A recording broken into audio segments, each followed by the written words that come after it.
All right, so we're here to hit on another episode of Star Trek's one of the top 10. So this one is The Balance of Power.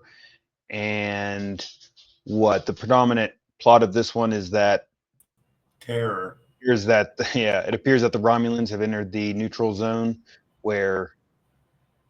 actually they've crossed the neutral zone into Federation territory and supposedly have been destroying certain Outpost. civilizations or outposts. Yeah, and the Federation. Enterprise across them, and we get into this battle essentially. So, Episode is balance of terror. all balance of terror. What did I say? Balance of power. Power. Yeah, you're good. Yeah. Okay. So balance of terror. So I'll open the floor up. I actually have a number of things that I kind of wanted to discuss, but I'll open the floor up. Your overall thoughts, takeaways, things you wanted to I have discuss. something. Hold on just a moment.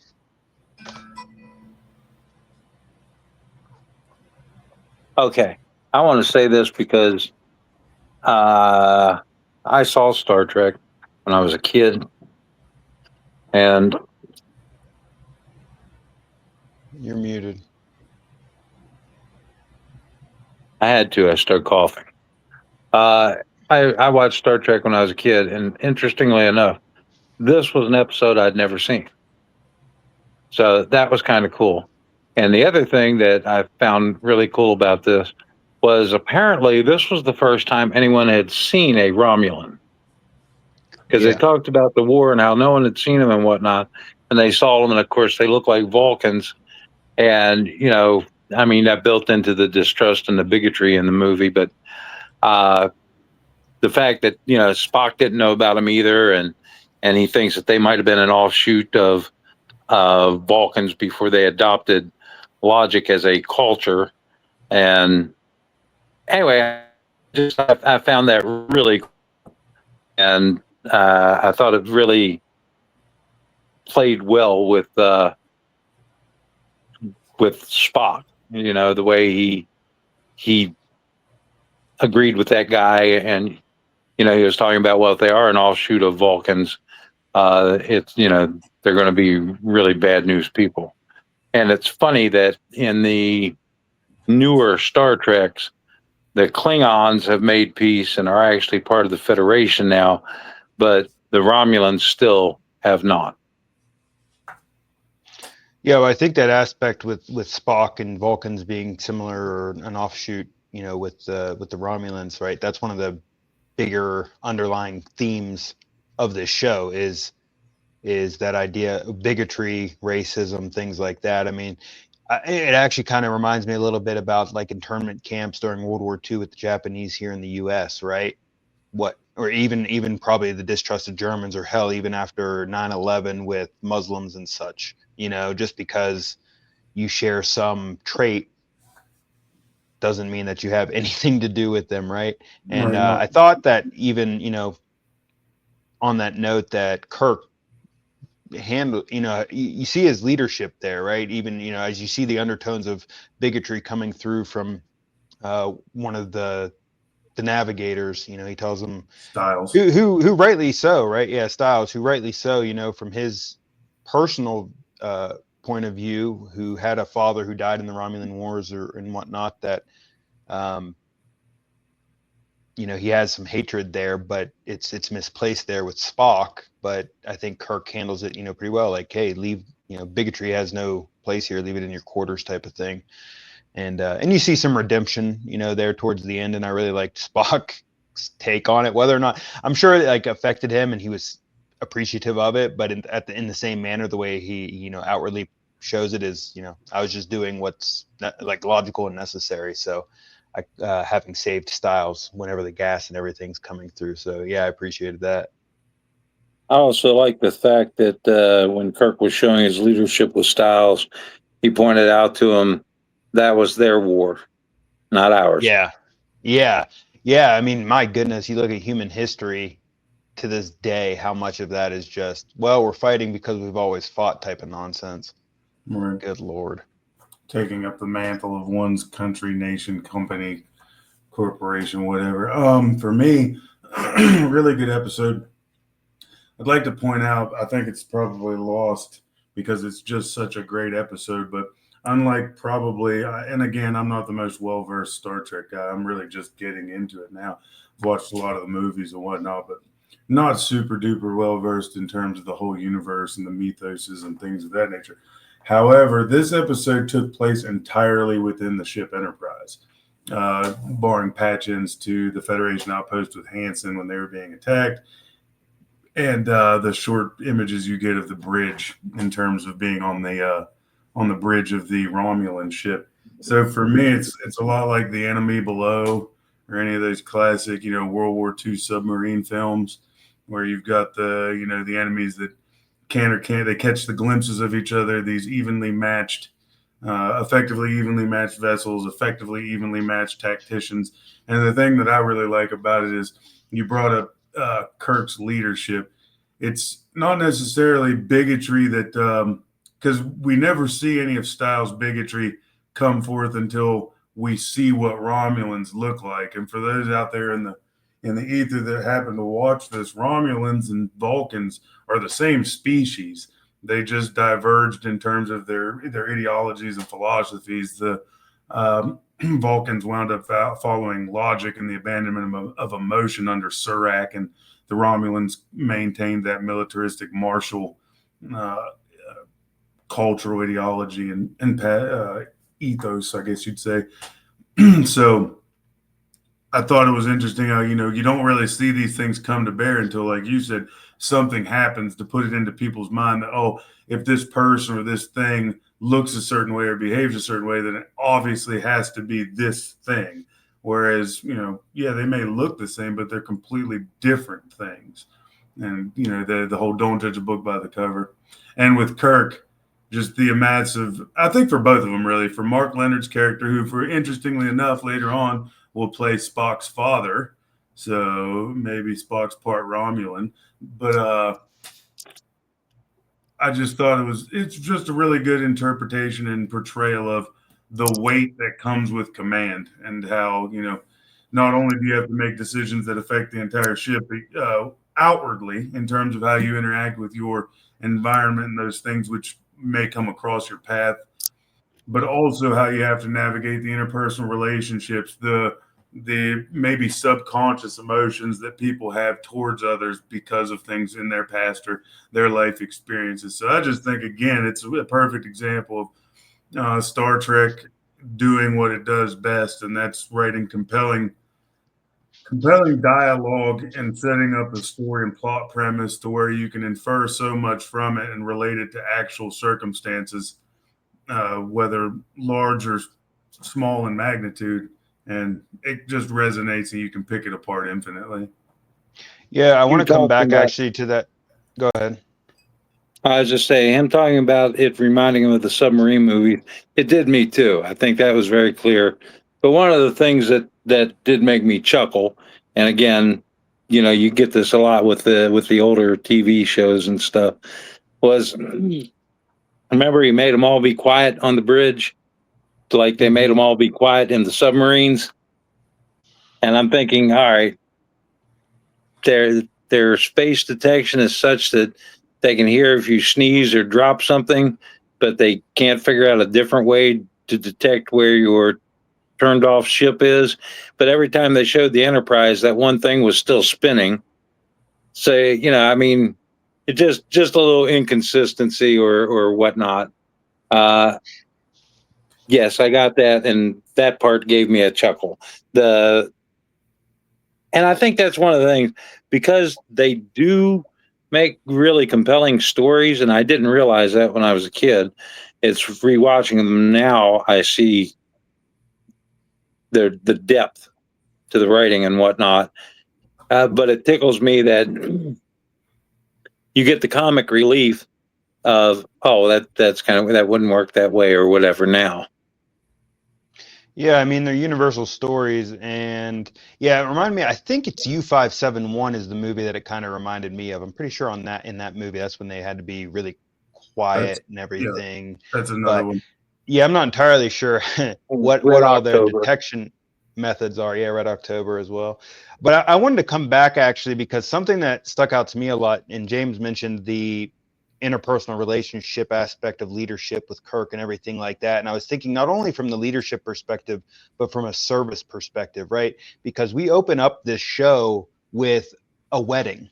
There was going to be two service members getting married, and that gets interrupted by the Romulans and this threat that's going on. And we end the show with the groomsmen having died, and Kirk meeting with the wife, Martine, the bridesmaid, and it seems I don't know. There's so much you could take away from that. The biggest takeaway from me was she leaves Kirk saying I'm okay, or I'm all right, something like that, right? And it seemed as if it's an acceptance that, as much as this might be difficult for her or whatnot, it's a reality of what this job is, what we signed up for, what service means. Her husband died, or groomsmen died in service to the Enterprise and the Federation and their fellow colleagues and all of that.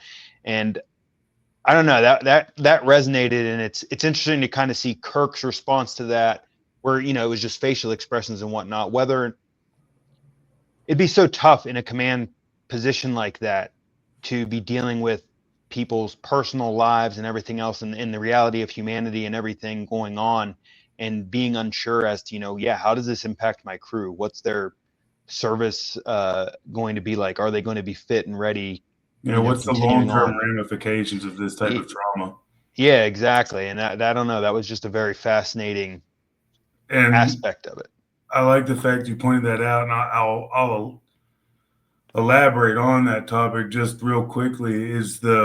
You brought up the fact they started it with the wedding, and Captain Kirk said something. He said, basically, from time immemorial, ship's captain has had one happy duty, and that happy duty was the privilege of joining, two crew members in matrimony. And then there's a callback to what you mentioned, service, and the fact that service comes in this regard. Their service and what they signed up for on the Enterprise comes before their relationship personally, their personal relationship, because when they were readying the phasers on the weapons deck, she said something about, I'm going to marry you I'm going to marry you regardless of phasers or Romulans, whatever. And he says, yeah, but for right now, I'm still your commanding officer and we have a job to do. That's kind of in the middle act, as it were, or the leading into the middle act. And then, like you said, at the end, you come back to, okay, one of the happiest things that a captain gets to do is a captain gets to join two crew members in matrimony, but it's also the captain's job to do his best to console and try to figure out how to navigate the waters of, human emotions, human experience, and trauma and suffering, et cetera, et cetera. So, yeah, it's really, really, really good overarching themes.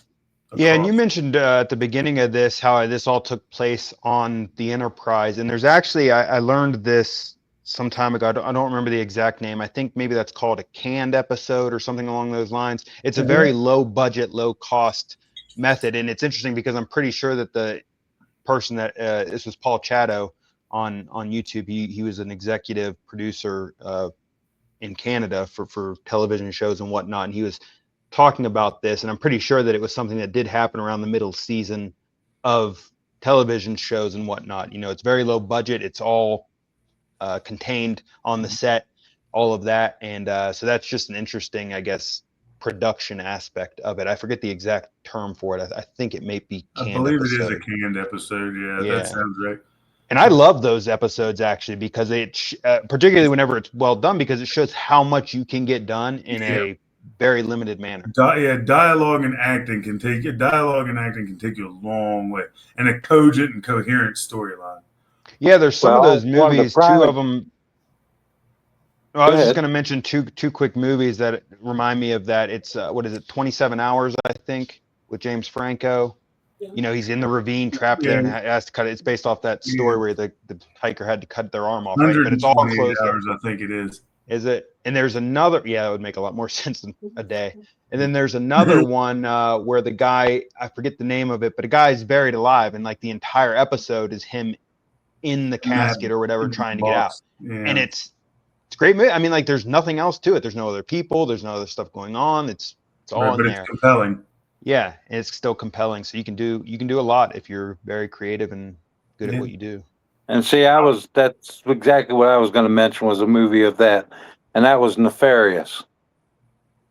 Oh It yeah, all that took, took place, there in the prison, and most specifically in the that interrogation room. But Hmm.